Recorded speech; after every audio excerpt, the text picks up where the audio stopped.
JCMN Network.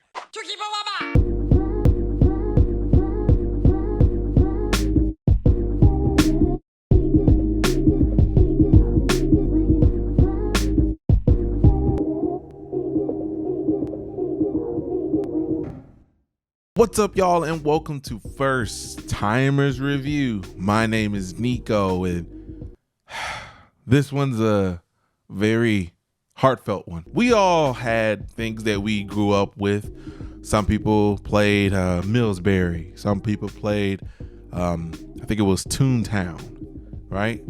Some of us had IMVU. We all had this very interesting multiplayer game that we would get on our computers and play with a bunch of strangers, which is the state of online gaming anyway, so not saying anything new at this point. But when I was growing up, I got introduced to this very magical game called VMK, and it stands for Virtual Magic Kingdom. It was a Disney property game. It's the most bare bones kind of game to today's standard, but it was so fun, especially for me who didn't get the opportunity to just go to Disney. I still haven't experienced Disney to this day. I will though. I will. Virtual Magic Kingdom, also known as VMK, was a massively multiplayer online game by Disney, created as part of Happiest Homecoming on Earth promotion in celebration of Disneyland's 50th anniversary. The beta version was released in May 23rd, 2005. The lands online at the time of launch were Main Street USA, Adventureland, and Fantasyland, while Tomorrowland, Frontierland, and New Orleans Square opened later. It was the operation daily between 10 a.m. and 1 a.m. Eastern. That's so funny because I remember that the game was only available from the time. You couldn't be playing at 2 or 3 o'clock in the morning. You had to wait till 10 o'clock to play. Wow, that just came back. I forgot that was a thing. Could you imagine playing Call of Duty and they go, sorry, the lobbies don't open till 9 o'clock and you just waiting for the weekend? Wait till 9 o'clock specifically to play Call of Duty and then get shut down at 1. But that's how they did it. And it was annoying at times. And I'll hit up my boys and be like, hey, y'all getting on VMK? And also around this time, we were playing like RuneScape. And then it shut down May 21st, 2008.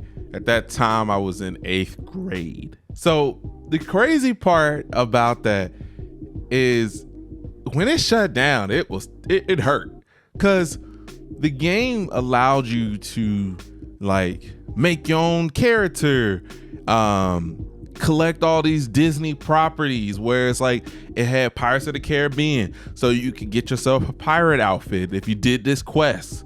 And they were rare quests, so the quest would come up and then you will never see it again. And so sometimes you'll see people with these outfits, you'll be like, oh, they finished the quest, they did all the stuff, and now they get to flaunt and walk around with it. That was kind of hurtful sometimes. And then you could trade to get it, and there was times where you can get some cool outfits and be like, oh man, I didn't want the pirate outfit, I got it, but I want the space outfit. That was something that was on here. Man, right now, just the feeling of that game that it brung me, it was just fun. It was just simple and fun. That's what VMK kind of hit on, that being in the Disney park, it was just something you could kind of, you would just be a part of, I guess. I don't know how to explain that, but I thought Infinity was going to be like that, but it wasn't. But that was just me searching for that. A new player began the game by registering an account at vmk.com. The player that set up a character and selected the character's gender and appearance, sure, yeah, just had the basic clothing. I think in most cases you always see somebody with like a red t-shirt with the khaki pants and some sneakers or whatever. The player typed in a name, but until VMK staff approved the name they registered, the name would be guessed. That was the most hilarious thing. So once again, imagine you just playing PlayStation or Xbox, you make yourself a name, you try to be funny, and then they're like, sorry, that name that you picked wasn't it. It wouldn't be like same day either. It would be like maybe a day or so until they approved it. Like, and then when you started the game, you was guest. So it was like the equivalent of if you play 2K wearing a brown t-shirt, and you don't get to buy a jersey until they approve, you know, your status or your name, and then you can kind of start playing the game. Player also selected a guest room. Oh yeah, so they had this guest room, which was equivalent to a crib, and you know, it'd be a certain theme or a certain layout, and I think you could eventually, the player also selected a guest room, his or her own themed area, which could be decorated with furniture, posters, game items, or other material. One room was provided for free. An additional room could be purchased later with in-game credit. So you'll get this basic little room, and then, you know, you accrued some, I'm not sure if there was a currency, there was something there, and eventually you'll play a couple games and gain all that, and then you can upgrade the room. And also around this time, 2005, there was another game that I really was having fun with, was ESPN 2K5. And in that game, you was also able to have a crib, decorate your stuff, put items everywhere, you know, like whatever, and just make it your own. Once again, that's just my thing. Love making things my own. And let me know in the comments below, did you play VMK? And if you did, you know, what's your fond memories of it all? One of the things that I remember is you couldn't type in numbers. So you had to do, you know, fix as for 6, you had to go even for 7. So if you're trying to give out your number, you had to like finesse their filters. I mean, once again, it's a kid game, so they're not gonna just let you do all that stuff, but just be as like, what was I had to be like 11 or 12 at the time playing this game. Oh, and as I was looking up information for this thing, one thing I've learned was the game was developed by excuse my mispronunciation, Salake Corporation, were the same people that made freaking Habbo Hotel. The same people that made Habbo. And if you don't know about that, that was another game that kind of had that same concept, but it was a little bit more for the older crowd. Just because it wasn't really meant for like young adults, but like maybe if you was like 13, 14, you was really into that kind of game because it was a little bit more risque. We would switch to that because Habbo, they didn't have a limit. I don't remember it having a limitation on time or whatever, but we'll get on that and freaking go crazy. So that's crazy to me that these two people made the same game. So I was trying to look up if there's anything up there. I mean, like anything still up. You know, it looks like there is a like almost a forum here for people that are fans. But they even got like a whole calendar still to this day. I don't know what this whole thing is, but they still on it. They are still on it. Kudos to them. So obviously I had to see if someone had at least a YouTube video about it or showing, you know, this game, and luckily there is. So shout out to C. Shout out to C. So let's take a tour together to Disney's virtual Magic Kingdom. Yep, so you'll get on, look at this 8. It was open. It will close in 5 hours. I'll see. Dang, boy, that junk was hurting. You would see. Y'all don't even see the message here. So yeah, here at the bottom we got BMK is open. It will close in 5 hours, and the countdown of this game just slowly closing was gut wrenching. Like I'm like, oh man, I did all this grinding and did all this, put all this time in this game, and then now it's just like. About to be over. It's about to be over. Oh man, wow, this brings back so many memories. Earned double rewards by playing the Pirates of the Caribbean. That game was freaking hitting. And all it was some like top down ship battle royale type game. I don't know if I would enjoy it now, but it's just, you had to be strategic right here. Oh my freaking. So right here is the screen that makes all the emotions come back at once. So like I said, you had all these places you could go, and then you got the guest rooms, was basically your crib. Frontierland seems a little problematic now, but New Orleans Square, Adventureland, Main Street, Tomorrowland, Fantasyland. You'll go to Main Street. There's some things that you probably have to do for the quest, and it was like riddles. And I think that they actually did those things in the park, and that's what kind of made it cool for Disney fans. They're like, oh, it's like how they make you actually look around stuff in the park. And I think you would also able to get cards and are like redeemable codes if you actually went to the park and did a quest and then redeem it on this game. And then you'd be kind of exclusive because you couldn't get that in the game. Then you could go down here. Okay, you can see this. So obviously you had a probably information thing, the globe thing. This is how you got here. The furniture stuff that you had, your clothes, all this other stuff. You could shop. You had maybe some messages. People would DM you and stuff. Oh no, you get your clothes over here. What was it? I guess this was just your furniture. That's interesting. The Q is for the quest. Magic wand. I think that this was supposed to be like dialogue that you could like automatic dialogue, but for the most part I didn't play with all that. There's this one song that plays in my head, and it came from this game, and I would randomly start singing it. It goes tiki tiki tiki, the tiki room in the tiki tiki tiki to the tiki room where the roots did bloom and the flowers bloom in the tiki tiki tiki tiki tiki room. It just would gotta come out of nowhere if you're just hanging around in that room. And then there'd be times when you're trying to help your boys, you'd be waiting for them to all get into the lobby, and you'd be like waiting. Like, bro, I could have done this quest while I was waiting. Wow, look at that. There you go.